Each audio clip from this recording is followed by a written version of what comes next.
Today, I want to talk about French pronunciation, and in particular, the pronunciation of French vowels, which I think is a key to speaking French in a way that's comfortable and pleasing to the native speaker. I think pronunciation generally is another example of the sort of 80-20 approach that I take in all language learning. In other words, 20% of the effort should be on the details and the specifics, the nuts and bolts, and 80% at least of your effort should be spent on holistically absorbing the usage patterns, absorbing the pronunciation system of the language. Now, it is true that in French, many people identify specific aspects of pronunciation that they find difficult, like the guttural R or the U sound. And we'll get into those, or for that matter, nasal vowels. And I'm going to touch on those specifics, but rather I'm going to encourage you to find a way to develop a feel for the language so that the whole, call it phonology, the sound system of the French language becomes natural to you. Now, any pronunciation system is a collection of patterns, just like the language itself. And this collection of patterns can be different for different regions. So some of the things that I'll say about French as it's spoken, say, in France or in northern France, will be different from how French is spoken in Quebec, just as the way English is spoken in Scotland is not the same as how it is spoken in Australia. So, as with everything in language learning, you need to spend a lot of time listening, particularly listening and reading, making that connection between how the language is written and how it's pronounced, relying on what you hear, not relying on how letters are used in your own language. I personally don't like to rely on the IPA, which is not the beer, by the way, Indian Pale Ale, but rather the International Phonetic Alphabet, because pronunciation varies from different parts, of the world, as I said earlier, and so any attempt to tie a sound to a specific symbol is not as useful as putting in a lot of time listening.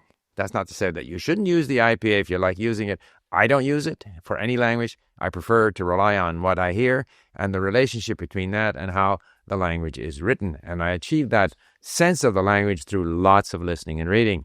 However, let's deal with some of the specific rules, that 20%, the nuts and bolts, that can help you become a comfortable pronouncer of and speaker of French. First of all, the vowels in French are by and large clear, single, simple vowels. So in English, we have diphthongs. We say a, way, ow, I, which are actually two vowels sort of sliding together, sliding into each other. The French don't do that. So if you are going to say, for example, beau, like as in handsome, it's not beau.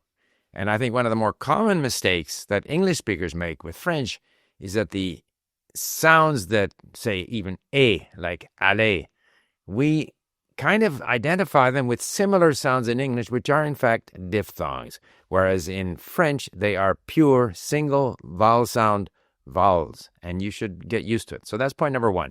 They are clear sounds, similar to what we see in Spanish or in Japanese, for example, where they have 5 sounds, ka, ki, ku, ke, ko, 5 vowel sounds. I don't have at my fingertips the number of vowel sounds that there are in French, but they are clear and single vowel sounds, not diphthongs. There are exceptions to this. And I was in Quebec recently, and I did an interview with Geneviève Breton, who teaches Québécois or Canadian French online, largely for people who want to live or work in Quebec. And you will hear that in Quebec, their vowels have more of a diphthong sense to them, such as is the case in English, and in other languages for that matter. Next thing, in French, a lot of people struggle with the U sound. In other words, there's a difference between U and U.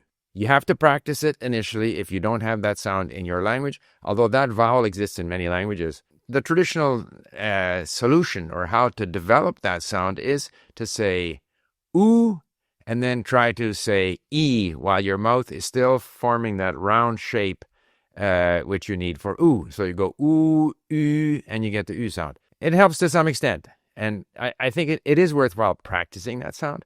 However, as with the guttural R, when it comes at you suddenly, in reading a text or in trying to speak, it's difficult to switch to a sound that you aren't completely comfortable producing. So you have to combine a deliberate sort of practice of these relatively, call them unique to French or different from what you're used to, sounds, so that when they come at you suddenly, with time, you become better and better at producing them naturally. Now, the second point is, since any language pronunciation system, phonological system, is part of an overall sense, a holistic sense of how that language should be pronounced. And I emphasize that because I just finished watching an interview on Canadian television with the German and the Norwegian defense minister, and they were both speaking English. So we're not just going to spend more, but we have to spend better. So we need to have partnerships. They both had aspects of their pronunciation in terms of sounds, both consonants and vowels, which were identifiably Norwegian or German. In the northern part of our world, Russia is remilitarizing the region. China is present, so we have to face that together, and we have to go against it together. However, overwhelmingly, they had an intonation and a feel for the language. They were comfortable. The cadence, everything about their language was comfortable. So you don't have to produce the language perfectly to be a comfortable pronouncer of the language. Rely on the fact that with enough listening and reading and practice, gradually you will improve.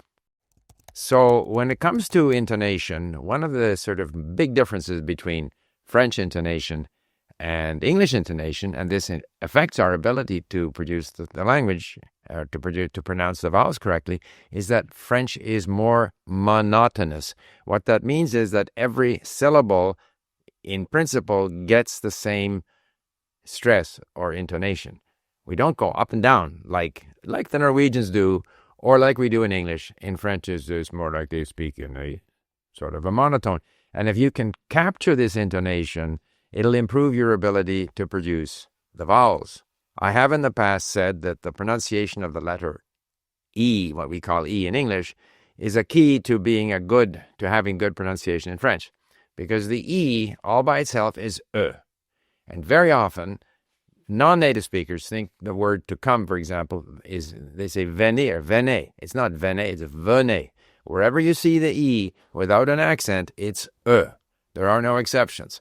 I should add, by the way, that E at the end of a word is often silent, but it has a function, which I'll discuss later when we get to sort of liaison in French, but it has a function to sort of end the word, and you can pronounce it at the end. It's not so common in Quebec, but sometimes you hear, je pense. You can say je pense. Mostly we don't. We say je pense. But there's nothing wrong with saying je pense. And I've often felt that saying that gives your French more of the sort of monotonous feel that I think is important to having a comfortable cadence in the French language.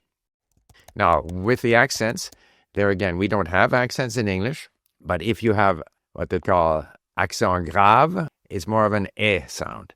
If it slopes this way, the accent aigu is more like of an A sound. Subtle difference. However, it's not A, so it's not a diphthong.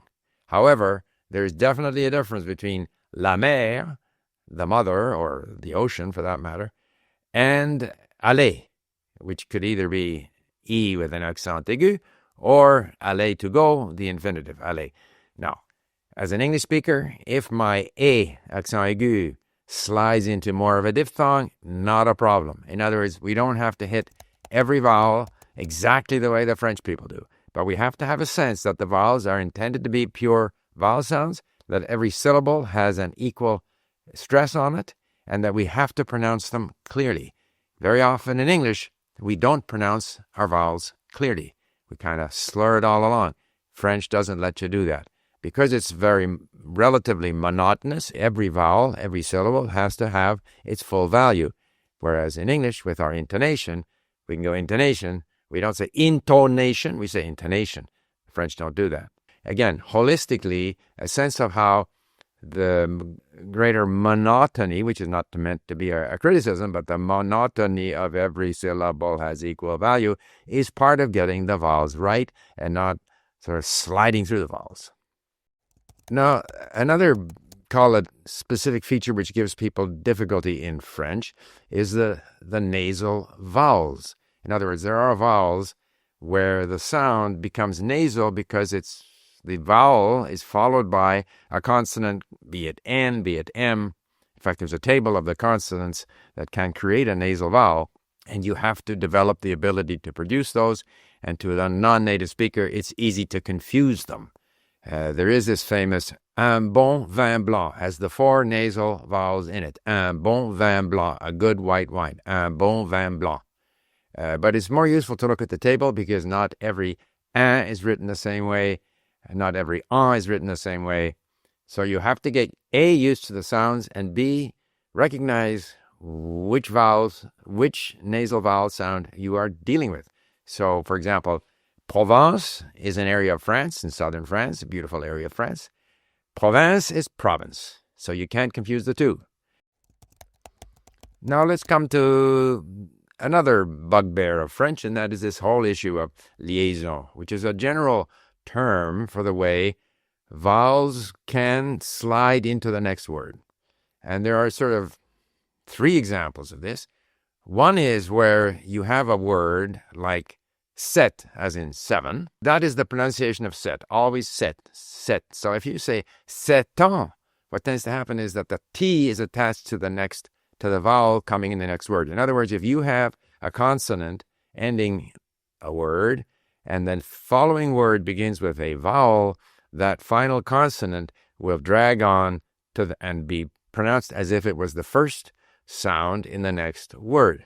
Similar to that is the situation we have where consonants that are not pronounced in a word, which is very common in French, and one of the difficulties in French pronunciation is the fact that there are a lot of letters that are not pronounced. But we have the same in English, so we can't complain. But where these consonants are not pronounced, if the following word begins in a vowel, in many cases, these consonants come alive. So if you say deux, which is 2, but if you have 2 years, it's 2 ans. All of a sudden, the X comes alive. And there are many examples of that. Like 80 is 80. 80 is 4 20s. So actually there's an S there, which many people may not be aware of. Because if you say 60, that's 60. 60 ans. Again, you get that T showing up as part of the next word. 60 ans, 60 years. But if you're saying 80, because it's actually 4 20s, that's how they count, a historic leftover. So you have to say 80 ans, because the S at the end of that word now carries on into the following word, which starts with a vowel. So these are some of the ways in which there is this connection, which adds to sort of the nasality of French, but it also adds to the elegance of French. However, as with many languages, and in particular as with French, there are so many exceptions. So there are cases where this doesn't happen. Cet étudiant intelligent. So étudiant, we don't say étudiante intelligente, because first of all, that would be a female étudiant. Étudiant intelligent écrit des chansons. So cet étudiant intelligent, again, the T is not carried over to écrit. And there is a rule for this. Apparently, an adjective that follows a noun, this, call it liaison between the noun and the adjective that follows it, there you cannot have this enchaînement, as they call it. Similarly, between the subject and the verb, you cannot have this enchaînement. Rules. If you spend too much time thinking about the rules, you won't be able to speak. So again, I stress, spend some time on the details, little rules, little exceptions, putting some effort into pronouncing certain sounds, vowels, but more than anything else, spend all your time listening and reading. Spend your time focusing on intonation. Get a sense for the language. Imagine yourself as a French speaker, and you will gradually see an improvement in your ability to pronounce French. If not correctly, at least in a way that's pleasing to the native speaker. And I invite you to listen to my next video where I have a conversation with Geneviève in Sherbrooke, Quebec, and you will hear the difference between Quebecois French and the French that is, say, spoken in many parts of France. Thank you for listening. Bye for now.